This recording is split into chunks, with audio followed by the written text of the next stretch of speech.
Puji Tuhan saudara sekalian, saya berharap saudara di rumah sehat-sehat dan tolong jaga protokol kesehatan, jangan kerumunan, usahakan jangan banyak kumpul-kumpul ya. Tuhan Yesus berkati, kita harus mau punya hikmat, tahan diri ya. Saya tahu 1 tahun lebih ini kita sengsara banget gitu loh ya.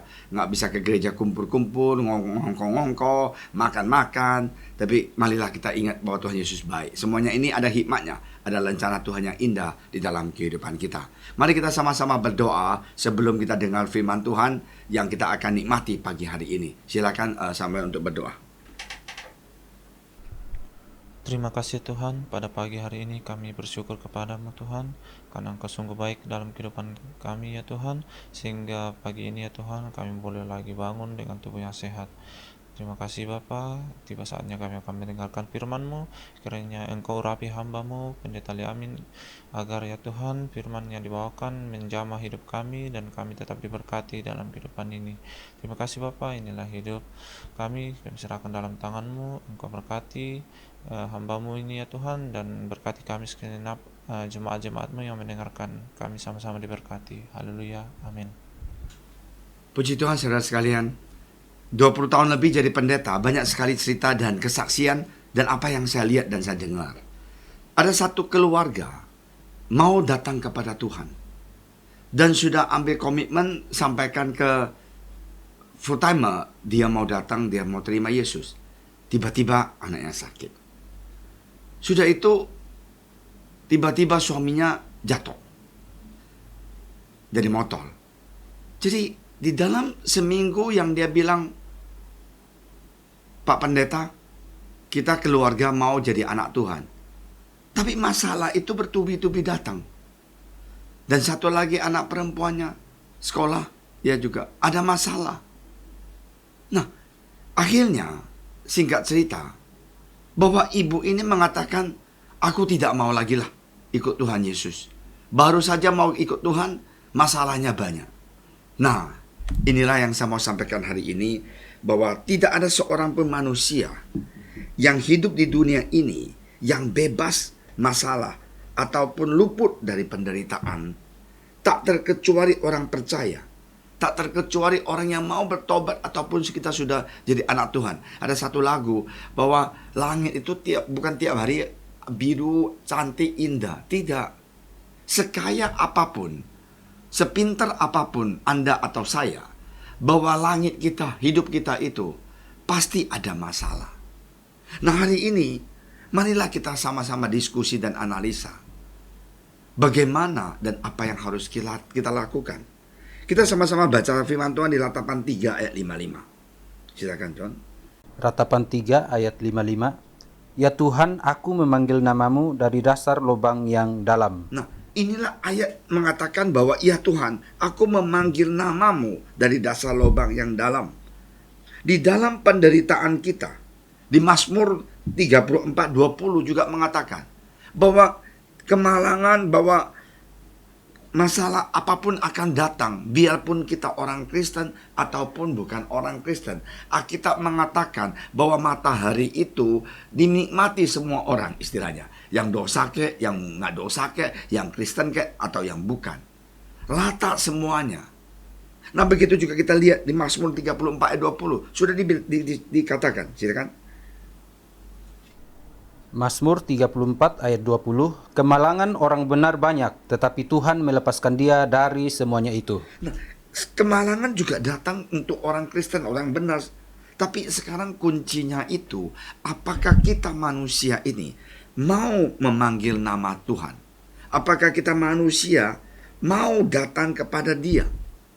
Dan apakah kita anak-anak Tuhan sadar bahwa ya saya ada masalah sekarang, tapi bersyukur sebagai orang percaya kita mempunyai Tuhan yang setia, yang tak pernah meninggalkan kita sedetik pun. Aku senang sekali, Tuhan Yesus tidak pernah meninggalkan kita semenit, sedetik.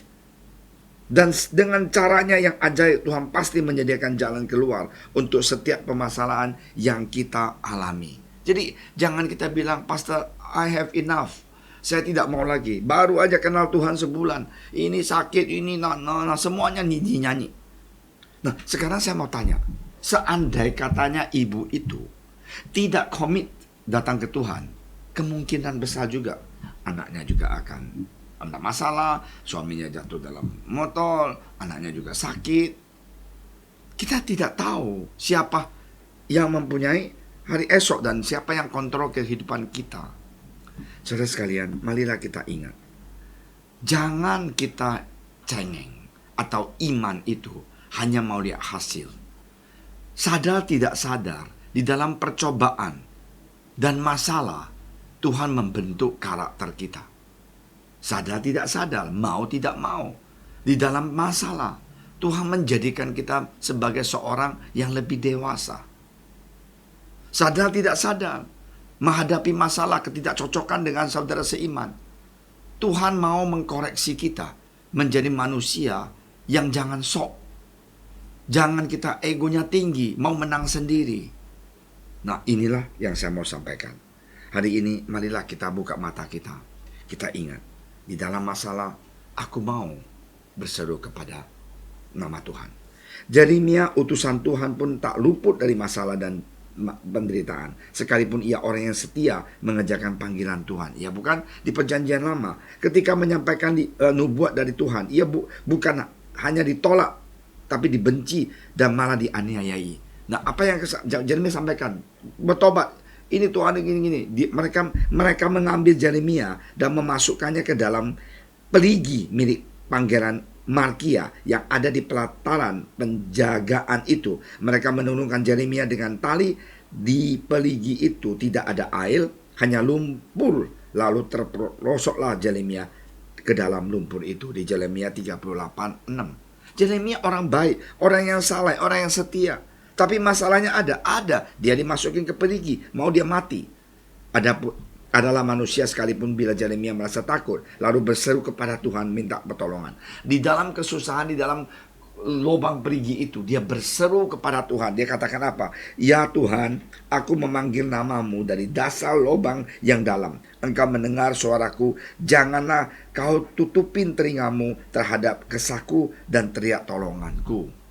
Yeremia melakukan apa? Perintah Tuhan, berseru kepada Tuhan. Kalau Anda dan saya mempunyai masalah, berserulah kepada Tuhan. Dan luar biasa, Tuhan mendengar seruan Yeremia dan memberikan pertolongan dengan memakai Ebed Melek, orang Ethiopia itu.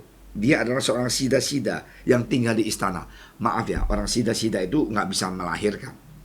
Dan Tuhan pakai orang itu sampaikan ke raja. Akhirnya raja sudah dengar, raja marah. Bawalah 3 orang dari sini dan angkatlah Nabi Yeremia dari perigi itu sebelum ia mati. Akhirnya Yeremia ditolong oleh raja, tapi melewati siapa? Sida-sida. Jadi engkau dekat tak kala aku memanggilmu, engkau berfirman, jangan takut ya Tuhan, engkau telah memperjuang perkaraku, engkau telah menyelamatkan hidupku. Sekali lagi Latapan 3 ayat 57 mengatakan, kalau kita berseru, Tuhan pasti akan buka jalan. Saudara sekalian, ini cerita yang begitu menyentuh hati saya, bahwa iya, jangan kiranya kita orang Kristen tidak akan ada masalah, tetapi Tuhan baik banget. Dia memberikan kita solusi, yaitu berseru kepada Dia. Mungkin saat ini brother sister sedang berada di perigi, ya, permasalahan hidup yang teramat berat. Berserulah kepada Tuhan. Ia pasti mau mendengarkan. Ingat satu hal di Mazmur 50:15. Berserulah kepadaku pada waktu kesesakan. Aku akan meluputkan engkau dan engkau akan memuliakan aku. Please, Tuhan Yesus sayang sama Anda dan saya. Apapun masalah Anda, aku tidak punya solusi, tapi Tuhan Yesus ada. Hanya berseru kepada Dia, biarlah Dia akan kirim orang. Kemungkinan sida-sida. Kamu bilang, oh pastor, mana mungkin Tuhan kirim sida-sida yang banci itu. Nggak ada masalah. Tuhan bisa kirim siapa saja untuk menolong kita, membantu kita.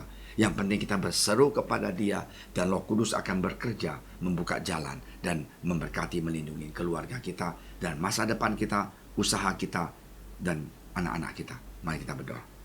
Terima kasih Tuhan Yesus atas firman Engkau yang begitu luar biasa hari ini. Dan Tuhan contoh di mana Yeremia berseru pada Engkau dan Engkau mendengar dan membantu dia. Terima kasih ya Bapak. Kami Tuhan serahkan saudara-saudara kami jemaat JSC tangan Engkau, dan yang sakit sembuhkanlah mereka Tuhan. Dengarkanlah doa mereka. Yang ada masalah buka jalan Tuhan. Berkati lindungi keluarga mereka. Dalam nama Engkau Tuhan Yesus kami berdoa. Dia